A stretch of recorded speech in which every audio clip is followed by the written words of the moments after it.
Le titre de ce livre, c'est Le baptême. Il est écrit par le bien-aimé frère Branham. Nous entrons présentement dans la 8e. J'ai parlé la 8e alors que c'était la 7e. Oui, la partie qui nous précède, c'était la 7e et non la 8e. Nous entrons présentement dans la 8e partie de ce livre, chapitre 8, petit 3. Vous êtes sauvés, non pas nous. Vous êtes sauvés, non pas nous. Revenons donc encore un peu à 1 Pierre chapitre 3. Pierre se sert d'une tournure de phrase qui est en contraste frappant avec ce que Paul exprime. Pierre dit, or, cet antitype, en parenthèse, ou contre-type, vous sauve aussi maintenant, c'est-à-dire le baptême.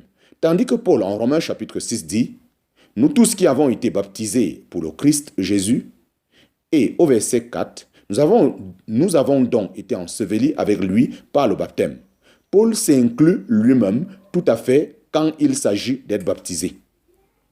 Effectivement, c'est un disciple, Ananias, qui l'a baptisé et il a été ajouté de manière normale à la maison de Dieu, aussi bien qu'au royaume des cieux. En parenthèse, Actes chapitre 9, verset 18.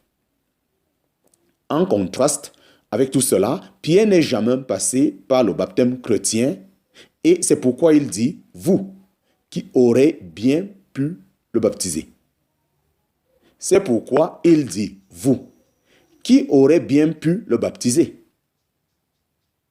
Et je reviens ici sur ce que j'ai dit plus haut à propos du baptême messianique selon Jean chapitre 4 par les 12 apôtres, du fait qu'ils formaient eux-mêmes le noyau du corps des disciples du Messie séjournant sur la terre. Ils avaient le devoir d'introduire d'autres personnes dans ce même domaine. Par quels moyens? Par le baptême pour le Messie. Dans ce que nous considérons, nous en sommes maintenant à la période du temps postérieur à l'effusion du Saint-Esprit et les 120 à la Pentecôte, en parenthèse, Actes chapitre 1, verset 15 et Actes chapitre 2, verset 1. Former ce noyau, non pas seulement de l'assemblée de Dieu, mais aussi du corps des disciples du Seigneur glorifié. Oui, du Seigneur glorifié. Qui pourrait dû les baptiser?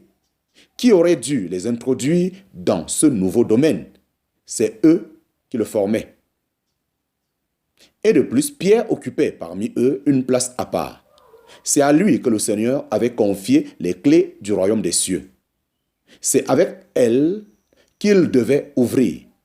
C'est avec elle qu'il devait ouvrir ce royaume, d'abord aux croyants d'entre les Juifs, d'abord aux croyants dans les Juifs. Et c'est justement ce qu'il se disposait à faire lorsque Pierre répondit aux Juifs qui lui demandaient ce qu'il devait faire. En parenthèse, Actes chapitre 2, verset 38. Repentez-vous et que chacun soit baptisé au nom de Jésus-Christ en rémission des péchés.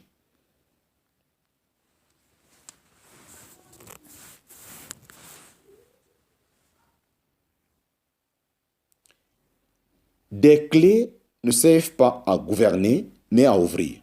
Le Seigneur se sert en Matthieu chapitre 16, verset 19 de ce langage symbolique pour montrer qu'il voulait utiliser Pierre pour accorder d'abord aux Juifs et ensuite aux nations l'entrée formelle dans cette nouvelle dispensation, cette nouvelle époque sur la terre qui allait commencer lors de son ascension, le royaume des cieux. Dans le livre des Actes, cela nous est présenté historiquement. Au chapitre 2, Pierre ouvre le royaume aux croyants d'entre les Juifs et au chapitre 10, aux croyants d'entre les nations.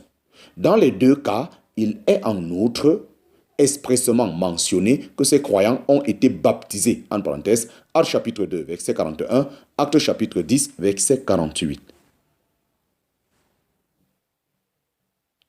Le baptême, fin du chapitre 8. Le baptême en rémission des péchés. Le baptême en rémission des péchés. Note, pardon des péchés et rémission des péchés correspondent au même mot original. Chapitre 9, petit 1, la signification du baptême en rémission des péchés. la signification du baptême en rémission des péchés. Cela nous amène à la question importante de ce que signifie le baptême en rémission des péchés. Nous avons déjà vu un point décisif à propos du baptême de Jean qui était aussi en rémission des péchés.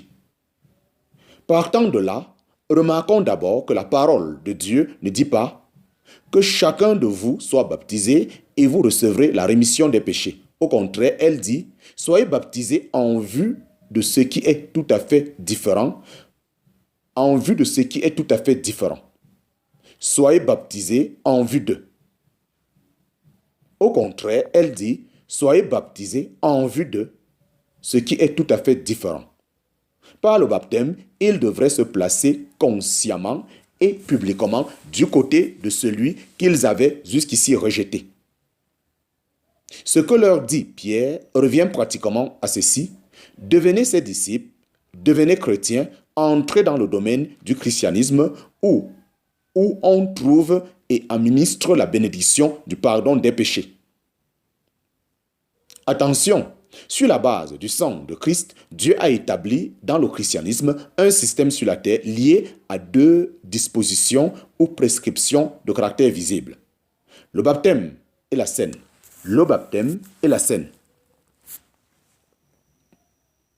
L'un et l'autre ont trait à la mort de Christ. La scène en est le souvenir continuel, en parenthèse, voir étude sur Actes chapitre 2, verset 42. Mais le baptême, pour ce dont il s'agit ici, Actes chapitre 2, verset 38 à 41, assure l'entrée dans le domaine ou système de Dieu sur la terre.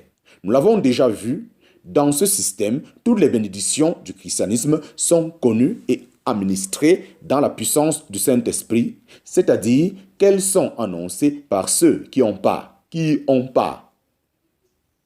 Et la première de ces bénédictions, celle dont les gens ont besoin en premier lieu, c'est la rémission des péchés. Nous avons en Luc chapitre 24, verset 47, la mission du Seigneur de prêcher la repentance et la rémission des péchés en son nom. C'est sur cette mission du Seigneur ressuscité que se fondent toutes les prédications des apôtres dans le livre des Actes, aussi bien celle de Pierre que celle de Paul. On ne peut pas trouver cette bénédiction hors du christianisme. Un juif ou un mahométan, qu'il est et le demeure, ne peut jamais arriver à la jouissance du pardon des péchés. C'est pour cela que Pierre dit aux Juifs qui croyaient déjà: soyez baptisés, franchissez cette porte par laquelle on devient chrétien et vous trouverez dans le christianisme ce dont vous avez besoin, le pardon des péchés. Il est indiscutable que Dieu seul peut pardonner les péchés pour l'éternité, mais ce n'est pas là la question. Ce dont il s'agit, c'est que cette bénédiction, en parenthèse, comme d'ailleurs toutes les autres bénédictions chrétiennes, pour ce qui regarde la jouissance, qu'en ont les hommes, est administrée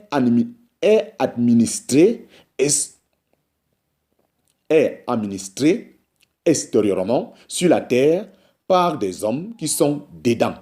Cette administration se réalise avant tout par la prédication. Chapitre 9, petit 2. Le pardon administratif des péchés.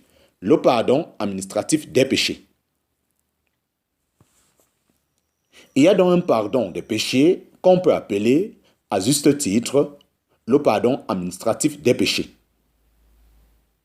C'est ce dont il s'agit dans notre passage de Actes chapitre 2, verset 38. En Jean chapitre 20, verset 23, le Seigneur Jésus parle également du pardon des péchés sous cet aspect. À quiconque vous remettrez les péchés, ils seront remis, et à quiconque vous les retiendrez, ils seront retenus. L'administration de la vérité du pardon des péchés a été confiée aux disciples. Dans quelle mesure ils ne parviendraient pas à proclamer cette vérité? Dans quelle mesure ils ne parviendraient pas à proclamer cette vérité, cela ne leur était pas connu. Sérieuse pensée pour nous, sérieuse pensée pour nous aussi aujourd'hui. Dans quelle mesure ils ne parviendraient pas à proclamer cette vérité? Cela ne leur était pas connu. Sérieuse pensée pour nous aussi aujourd'hui.